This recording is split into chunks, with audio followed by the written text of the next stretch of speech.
Depuis le 1er mars dernier, la Cour européenne de justice a décidé de mettre fin à la discrimination tarifaire basée sur le sexe en assurance.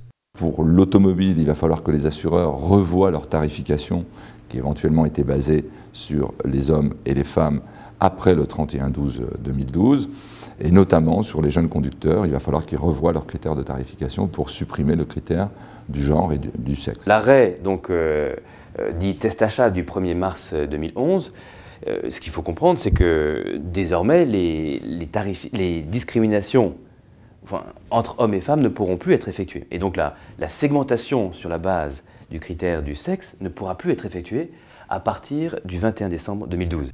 Avec cette décision, c'est le fonctionnement même de l'assurance qui est remis en cause. Pourquoi on autorisait ces différences? Parce que dans les faits, il y avait, de manière statistique, ou en tout cas des études le prouvaient, il y avait des différences de risque entre l'homme et la femme, du moins lorsqu'ils avaient certains âges, et aussi sur la nature des accidents qu'ils pouvaient créer. Et donc, d'une manière générale, les risques d'assureurs, les risques des assurés femmes et des assurés hommes en assurance auto pouvaient être appréciés de manière différente. Il y a une différence très significative entre le comportement des jeunes hommes et celui des jeunes femmes.